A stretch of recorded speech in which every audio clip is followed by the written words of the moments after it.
Ora, aqui junto à igreja de Alcáçova de Santarém, no Largo da Alcáçova, aqui na igreja, neste pórtico, está ali aquela placa com aqueles símbolos. Aquela inscrição que constou-me que é uma inscrição primitiva quando na Reconquista Cristã, por Dom Afonso Henriques, a igreja foi entregue à Ordem dos Templários. Exato. Mas depois a igreja foi dada ao eclesiástico de Lisboa, o Bispo de Lisboa. Com os judeus aqui a viverem já em Santarém, como é que seria essa relação entre a comunidade cristã e a comunidade judaica? Era pacífica ou era conflituosa? Sim, portanto, ao contrário do que se possa pensar, as cidades medievais, principalmente as mediterrânicas, eram bastante tolerantes em matéria religiosa e de costumes. Para isso terão contribuído o contacto milenar de Portugal com diversos povos semitas do Mediterrâneo Oriental e do Norte da África, decorrente quer de fluxos migratórios, quer das próprias relações comerciais e culturais que terão favorecido essa convivência com as comunidades migrantes.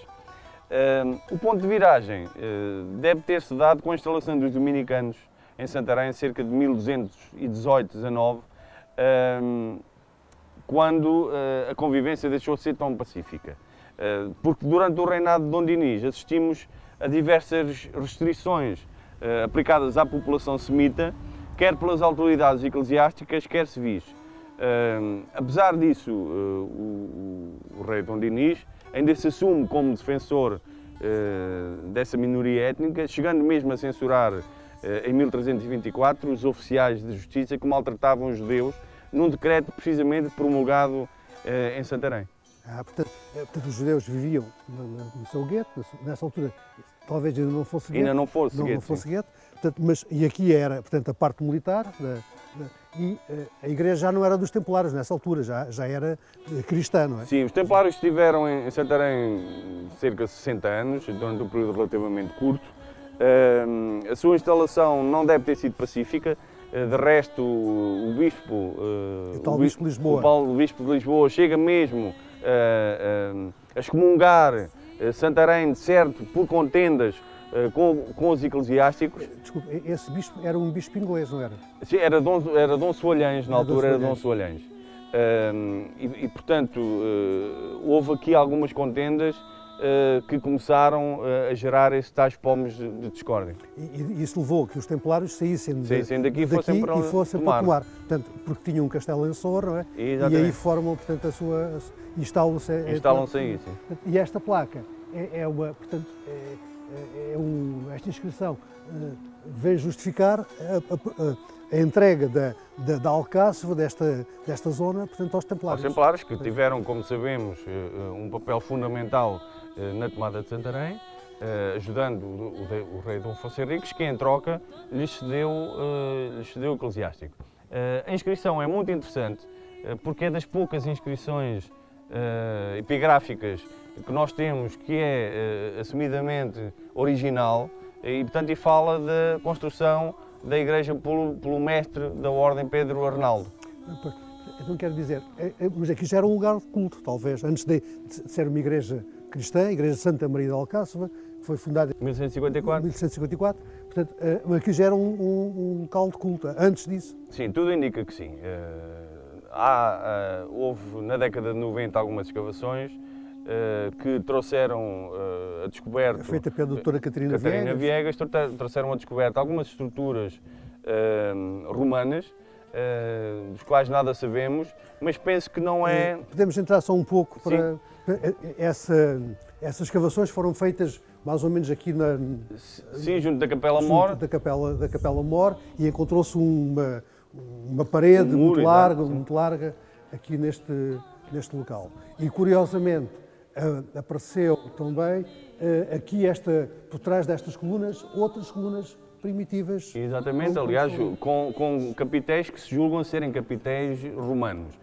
Isso associado ao facto de conhecermos pelo menos duas aras romanas provenientes da igreja de Alcáçova, faz-nos pensar que aqui teria sido um templo romano e mais tarde, muito provavelmente, a mesquita isso. islâmica.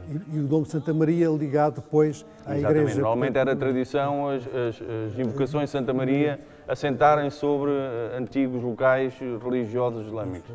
Mas eu lembro-me que eu acompanhei essas escavações e aqui neste local existiu, foi aqui mais ou menos nesta zona,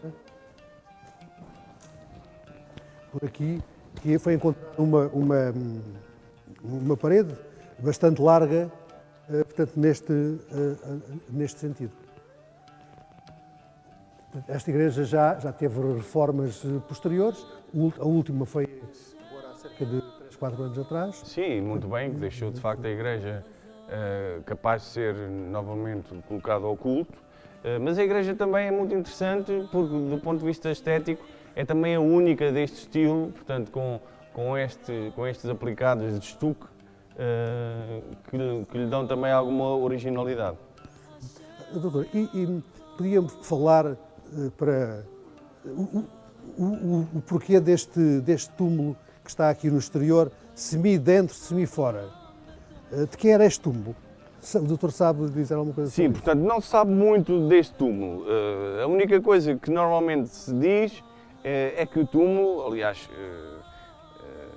engrossando o rol de lendas relacionadas com Santarém, que no túmulo estaria uma moira, não é? E portanto seria um cavaleiro cristão que teria casado com uma moira e como ela, obviamente, não era do credo religioso cristão, teria sido colocado fora do adro da igreja. Portanto, obviamente que isso não tem nada a ver. Isto era um túmulo que teria feito parte da igreja primitiva, ou seja, da igreja cristã primitiva, da igreja medieval, da igreja templária, e que depois, com as obras de remodelação, acabou por ficar encrustado dentro de uma das paredes, mas obviamente aqui estaria, à semelhança dos túmulos medievais, o túmulo estaria dentro de um arco-sólio, portanto aqui haveria um arco-sólio onde o túmulo estaria encastrado. Aliás, basta ir à igreja de São Nicolau e vimos o arco-sólio onde estava enterrado o túmulo do Fernão Rodrigues Redondo, não é? Portanto era normal neste tipo de enterramento. Aqui neste local era a Porta de Santiago. Exatamente, portanto ela era originalmente, na Idade Média, era conhecida por Porta de Alcáçova, ou Porta do Castelo. Ela tomou o nome de Porta de Santiago porque esta calçada passava precisamente pela Igreja de Santiago e daí derivou o nome. Portanto, A calçada esta que vai ligar à Ribeira, de Santarém. Cesarigo, Exatamente. E essa Igreja de Santiago ficava mais ou menos a meio caminho. Mais ou menos a meio da lá calçada. mais próximo. Exatamente. Portanto, a meia encosta, que era também uma característica de Santarém, normalmente a meia encosta também era costume construir igrejas. Depois que eram os tais Monte Santos. Exatamente. Quer dizer, esta porta que aqui está, a Porta de Santiago, não era a porta primitiva, haveria outra porta. Sim, e de resto os vestígios dessa mesma porta ainda se podem ver. Estes vestígios seriam ainda da porta islâmica. Aqui, então, quer dizer, essa porta islâmica trabalhava aqui, não é? Exatamente. Trabalhava aqui neste sítio. Isto foi quando ela foi demolida. Foi quando ela foi demolida. Era um batente, não é? Era o batente da porta, ali que trabalhava a porta. Exatamente. Então havia aqui uma porta primitiva. Que ligava a Cesarigo, não é? Correto. E entrava-se na Alcáçova por aqui. Exatamente. Portanto, esta porta foi depois objeto de uma intervenção já no século XIV, do qual este arco é uma evidência física. Portanto, e corresponde às campanhas de obras do rei Dom Fernando nas muralhas de Santarém. Que foi uma grande intervenção que ele fez de reforma das muralhas.